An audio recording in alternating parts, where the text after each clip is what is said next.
Welcome students. TSMC 2024 counselling attend అవ్వాలంటే ప్రతి ఒక్క స్టూడెంట్ ఫస్ట్ వెబ్సైట్లో రిజిస్ట్రేషన్ ఫీ అమౌంట్ పే చేసి స్లాట్ బుకింగ్ చేసుకొని కౌన్సిలింగ్కి అటెండ్ అవ్వాల్సి ఉంటుంది.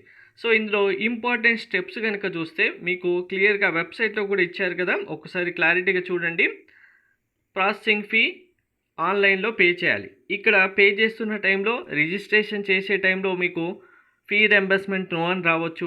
మీరు సర్టిఫికెట్స్ నెంబర్ ఇచ్చినా కూడా మీ certificates not available, not valid అని కూడా రావచ్చు. అలా వస్తే ఏం చేయాలి అనేది కూడా మీకు క్లారిటీగా ఈ వీడియో సెషన్లో చూపిస్తాను. స్లాట్ బుకింగ్ కోసం డేట్ అండ్ టైం ఎలా సెలెక్ట్ చేసుకోవాలి, ఎవరు ఏ హెల్ప్ లైన్ సెంటర్ సెలెక్ట్ చేసుకోవాలి అనేది కూడా చూపిస్తాను. మీరు ఇలా సక్సెస్ఫుల్గా మీ స్లాట్ బుకింగ్ అంటే రిజిస్ట్రేషన్ చేసుకొని ఫీ అమౌంట్ పే చేసి slot booking date and time select చేసుకుంటేనే మీరు సర్టిఫికేట్ వెరిఫికేషన్కి అటెండ్ అవ్వగలుగుతారు. ఎటువంటి మిస్టేక్స్ లేకుండా మీరు ఎలా చేసుకోవాలి అండ్ ఎవరెవరికి ఎక్కడ ప్రాబ్లం వస్తుంది, ఆ ప్రాబ్లంకి సొల్యూషన్ ఏంటి అనేది కూడా ఈ వీడియో సెషన్లో మీకు క్లారిటీగా చూపిస్తాను. వీడియో స్కిప్ చేయకుండా చూడండి, లైక్ చేసి తప్పకుండా షేర్ చేయండి. ఇప్పటి వరకు మెంటర్షిప్లో జాయిన్ కానీ స్టూడెంట్స్ ఆర్ పేరెంట్స్ ఎవరైనా ఉంటే మీకు మెంటర్షిప్ సంబంధించి డీటెయిల్స్ డిస్ప్లేతో పాటు డిస్క్రిప్షన్లో కూడా ఇవ్వడం జరిగింది. మెంటర్షిప్ ఫీ అమౌంట్ పే చేసిన తర్వాత వాట్సాప్కి స్క్రీన్ షాట్ పంపించిన స్టూడెంట్స్ ఆర్ పేరెంట్స్కి మాత్రమే రెస్పాన్స్ ఇవ్వడం జరుగుతుంది. మెంటర్షిప్లో జాయిన్ అవుతే మీకు కౌన్సిలింగ్ కంప్లీట్ అయిపోయి కాలేజీలో జాయిన్ అయ్యేంత కంప్లీట్ గైడెన్స్ ప్రొవైడ్ చేయడంతో పాటు మీరు ఇవ్వాల్సిన వెబ్ ఆప్షన్స్ ప్రియారిటీ లిస్ట్ కూడా మీకు ప్రొవైడ్ చేయడం జరుగుతుంది. మీ ర్యాంక్కి వచ్చే టాప్ కాలేజీలో సీట్ వచ్చేలాగా మీకు ప్రియారిటీ లిస్ట్ ప్రొవైడ్ చేస్తాం. ఆ లిస్ట్ బేస్ చేసుకొని మీరు వెబ్ ఆప్షన్స్ ఇస్తే సరిపోతుంది. సో ఇప్పుడు 1 by 1 step by step process క్లారిటీగా వినండి ప్రతి ఒక్కరు. సో ఫస్ట్ ఏం చేయాలంటే మీకు ఇక్కడ వెబ్సైట్ దగ్గర 3 డాట్ బటన్స్ ఉంది కదా, ఈ డాట్ బటన్ పైన క్లిక్ చేయండి.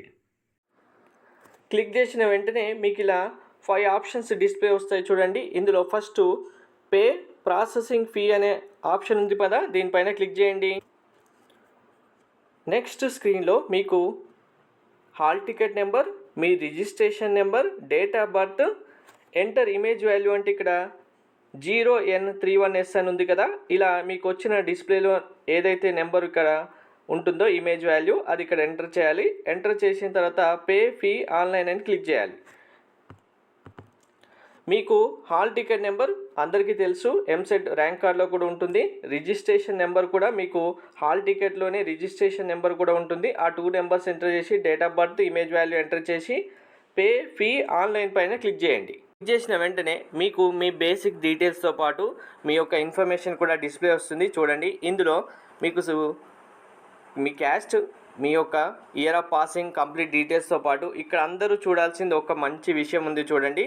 Fee reimbursement eligibility first no అని ఉంటుంది. ఇది అందరికీ ఇలానే ఉంటుంది, ఇక్కడ నో అని ఉంది కదా అని టెన్షన్ పడకండి. ఫీ రియంబర్స్మెంట్ ఎలిజిబిలిటీ అనేది మీరు సర్టిఫికేట్ వెరిఫికేషన్ అటెండ్ అవుతారు కదా, అటెండ్ అయిన తర్వాత మీ సర్టిఫికేట్ అన్ని వెరిఫై చేసిన తర్వాత మీకు ఎలిజిబిలిటీ ఉంది అని తెలిసిన తర్వాత వాళ్ళు ఎస్ అని ఇక్కడ ప్రింట్ తీసిస్తారు. మీకు ఎస్ అని వచ్చేస్తుంది. అప్పుడు ఇప్పుడైతే ప్రజెంట్ అందరికీ నోనే ఉంటుంది, మీరు టెన్షన్ పడాల్సిన అవసరం ఏమీ ఉండదు.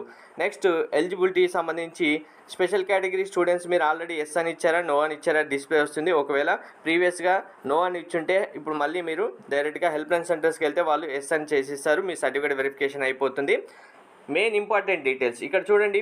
మీ క్యాస్ట్ సర్టిఫికేట్ నెంబర్ అయితే కంపల్సరీగా ఎంటర్ చేయాల్సి ఉంటుంది. క్యాస్ట్ సర్టిఫికేట్ నెంబర్ అంటే మీకు ఎగ్జాక్ట్గా డేట్ పైన మీకు నెంబర్ ఉంటుంది చూడండి, ఆ నెంబర్ ఎంటర్ చేయాల్సి ఉంటుంది సర్టిఫికేట్లో. Next income certificate number enter చేయాల్సి ఉంటుంది. ఇక్కడ ఓసీ స్టూడెంట్స్ అయితే ఈడబ్ల్యూఎస్ సర్టిఫికేట్ ఉంటే మీకు ఎలిజిబిలిటీ ఉంటే ఈడబ్ల్యూఎస్ సర్టిఫికేట్ నెంబర్ ఎంటర్ చేసిన తర్వాత ఈమెయిల్ ఐడి, మీ మొబైల్ నెంబర్, ఈ details, Aadhaar card 12 digits number enter చేసేయండి. చేసిన తర్వాత కిందికి స్క్రోల్ చేస్తే ఇక్కడ చెక్ బాక్స్ ఉంది చూడండి, ఐ డిక్లేర్ దట్ అనే ఆప్షన్ ఉంది కదా, అన్ని డీటెయిల్స్ని కరెక్ట్గా ఇచ్చేసాను అనేది మీరు డీటెయిల్స్ ఇచ్చిన తర్వాత సబ్మిట్ పైన క్లిక్ చేసేయండి. క్లిక్ చేసిన వెంటనే నెక్స్ట్ విండోలో మీకు మీ ఇన్కమ్ సర్టిఫికేట్, ఈడబ్ల్యూఎస్ సర్టిఫికేట్ అలాగే క్యాస్ట్ సర్టిఫికేట్ సంబంధించి డీటెయిల్స్ అయితే డిస్ప్లే వచ్చేస్తాయి. ఇన్ కేస్ డీటెయిల్స్ డిస్ప్లే రాలేదంటే నాట్ అవైలబుల్ అని వస్తుంది. So no problem, not available అని వచ్చినా కూడా స్టూడెంట్స్ ఎవరు టెన్షన్ పడాల్సిన అవసరం లేదు. మీరు మీ సర్టిఫికేట్ నెంబర్ ఎంటర్ చేశారు, డైరెక్ట్గా మీరు సర్టిఫికేట్ వెరిఫికేషన్కి ఒరిజినల్ సర్టిఫికేట్ తీసుకొని certificate verification centre, help line సెంటర్లో చూపిస్తారు కదా, వాళ్ళు దాన్ని వెరిఫై చేసేసుకొని అప్డేట్ చేసేస్తారు. ఇక్కడ నాట్ అప్లికేబుల్ అని వచ్చినా మీకు నాట్ విజిబుల్ అని ఏం వచ్చినా కానీ మీరు టెన్షన్ పడకుండా డైరెక్ట్గా ప్రాసెసింగ్ అంతా కంప్లీట్ చేసేయండి. ఈ విండోలోనే మీరు కిందికి స్క్రోల్ చేస్తే డైరెక్ట్గా మీకు పేమెంట్ ఆప్షన్ వస్తుంది చూడండి, బిల్ డిస్క్ అనే ఆప్షన్ ఉంటుంది. బిల్ డిస్క్ పైన క్లిక్ చేస్తే మీకు మీ ఏటీఎం కార్డు, డెబిట్ కార్డుతోనే పేమెంట్ అయితే చేసేయచ్చు ఈజీ. సో ఇక్కడ క్లియర్గా మెన్షన్ చేశారు చూడండి, fee online through debit card, credit card, net banking ఏదైనా సరే. మీకు డెబిట్ కార్డ్ అంటే మీ అందరికీ ఏటీఎం ఉంటుంది కదా, ఏటీఎం కార్డ్తోనే అయితే చేసేయచ్చు. క్లిక్ చేసిన వెంటనే మీకు ఆప్షన్ చూపిస్తుంది, డెబిట్ కార్డా, క్రెడిట్ కార్డా, ఏటీఎం పిన్తో మీరు అమౌంట్ పే చేస్తారనేది. మీకు మీ యొక్క క్యాష్ బేస్ చేసుకొని ఫీ అమౌంట్ అయితే వస్తుంది డైరెక్ట్గా. మీరు ఏటీఎం పిన్ అంటే direct debit plus ATM pin అంటే మీ అందరి ఇంట్లో ఏటీఎం కార్డ్స్ ఉంటాయి కాబట్టి సెలెక్ట్ చేసేయండి. సెలెక్ట్ చేసిన తర్వాత నెక్స్ట్ విండోలో పేమెంట్ సంబంధించి గేట్వే ఓపెన్ అవుతుంది. గేట్వేలో మీ యొక్క ఏటీఎం కార్డ్ డీటెయిల్స్ ఎంటర్ చేసి ఫీ అమౌంట్ అయితే పే చేసేయండి. ఫీ అమౌంట్ పే చేసిన వెంటనే సక్సెస్ఫుల్ అవ్వగానే మీకు ఇక్కడ పేమెంట్ సక్సెస్ఫుల్ అనేది నెక్స్ట్ విండో ఇలా వచ్చేస్తుంది. ఇక్కడ డైరెక్ట్గా వచ్చిన తర్వాత ఇందులోనే మీకు ట్రాన్సాక్షన్ సక్సెస్ఫుల్ అనే ఆప్షన్ కనిపిస్తుంది. టాప్లోనే డైరెక్ట్గా కనిపించిన వెంటనే మీకు కిందికి స్క్రోల్ చేస్తే process to slot booking for certificate verification అనే ఆప్షన్ ఇక్కడ కింద కనిపిస్తుంది చూడండి. దీనిపైన క్లిక్ చేసేయండి. అలాగే పేమెంట్ పే చేస్తున్న టైంలో మీకు ఏమైనా ప్రాబ్లం వచ్చేసి ఇంటర్నెట్ ప్రాబ్లం కానీ పేమెంట్ ప్రాబ్లం కానీ స్టక్ అయిపోయి మీ అకౌంట్లో కనుక డబ్బులు డెబిట్ అయిపోయి మీకు పేమెంట్ ప్రాసెసింగ్ సక్సెస్ఫుల్ అని రాకపోతే 1 or 2 days వెయిట్ చేయండి. పేమెంట్ స్టాటస్ చెక్ చేస్తుండని చెప్పారు కదా, పేమెంట్ స్టాటస్ ఎలా చెక్ చేయాలి లాస్ట్కి చూపిస్తాను అది కూడా. ఇప్పుడు ప్రాసెసింగ్ ఫర్ స్లాట్ బుకింగ్ పైన క్లిక్ చేసేయండి అందరూ. నెక్స్ట్ విండోలో మీకు డైరెక్ట్గా ప్రాసెసింగ్ ఫీడ్ పేడ్ అని వచ్చేస్తుంది ఆప్షను. సో ఇందులో మీరు కేటగిరీ ఆఫ్ ద స్టూడెంట్స్ అంటే మీరు క్యాస్ట్ వైజ్గా కేటగిరీ సెలెక్ట్ చేసుకోవాల్సి ఉంటుంది. అలాగే స్పెషల్ కేటగిరీ స్టూడెంట్స్ అయితే మాసప్ ట్యాంక్ హెల్ప్ లైన్ సెంటర్స్కి వెళ్ళాల్సి ఉంటుంది కదా. సో మీరు ఏదైతే అది ఇక్కడ సెలెక్ట్ చేసుకోవాల్సి ఉంటుంది. నెక్స్ట్ హెల్ప్ లైన్ సెంటర్ కూడా సెలెక్ట్ చేసుకోవాల్సి. సెలెక్ట్ కేటగిరీ అని క్లిక్ చేయగానే ఇలా మీకు అన్ని ఆప్షన్స్ వస్తాయి. మీరు ఏ కేటగిరీకి సంబంధించిన స్టూడెంట్స్ అయితే దాన్ని సెలెక్ట్ చేసుకోండి.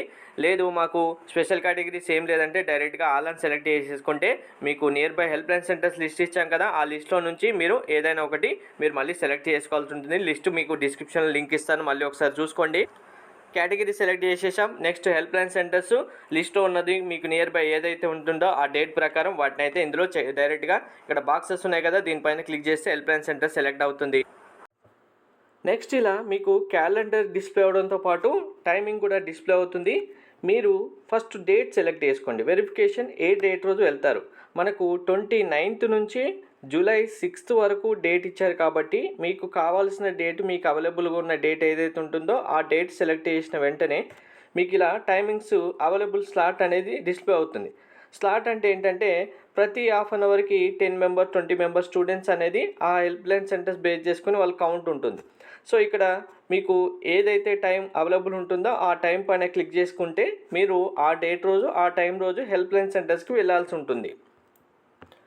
మీరు డేట్ అండ్ టైం క్లిక్ చేయగానే ఇలా డిస్ప్లే వచ్చేస్తుంది. ఇంకా మీరు ఏ కేటగిరీలో సెలెక్ట్ చేసుకున్నారు, ఏ డేట్ రోజు సెలెక్ట్ చేసుకున్నారు, టైం ఏంటి.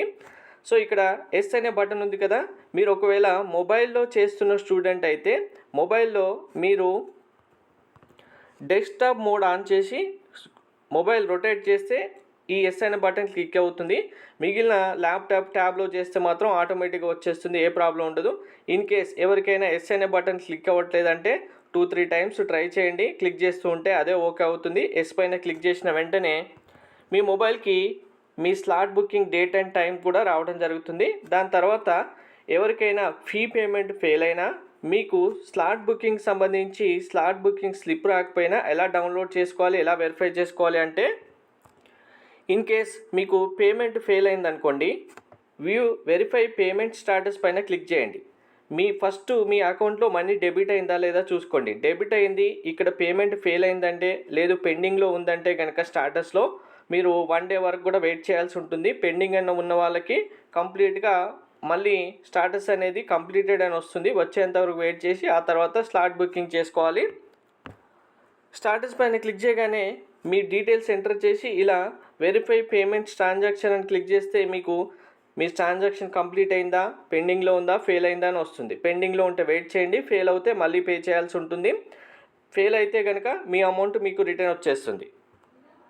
మీకు స్లాట్ బుకింగ్ సంబంధించి ఓన్లీ మొబైల్కి మెసేజ్ వచ్చినా రాకపోయినా ప్రాబ్లం లేదు. స్లాట్ బుకింగ్ ఎస్ అని క్లిక్ చేసిన తర్వాత కంప్లీట్ అయిన తర్వాత మీకు స్లిప్ రాకపోయినా డైరెక్ట్గా ఇలా స్లాట్ బుకింగ్ ఆప్షన్ ఉంటుంది.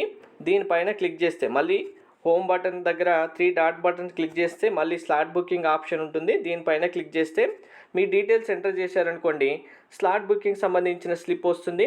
మీరు మెసేజ్ చూపిస్తున్నా సరిపోతుంది. ఈ స్లాట్ బుకింగ్ అనేది ప్రింట్అవుట్ తీసుకొని అవసరం లేదు.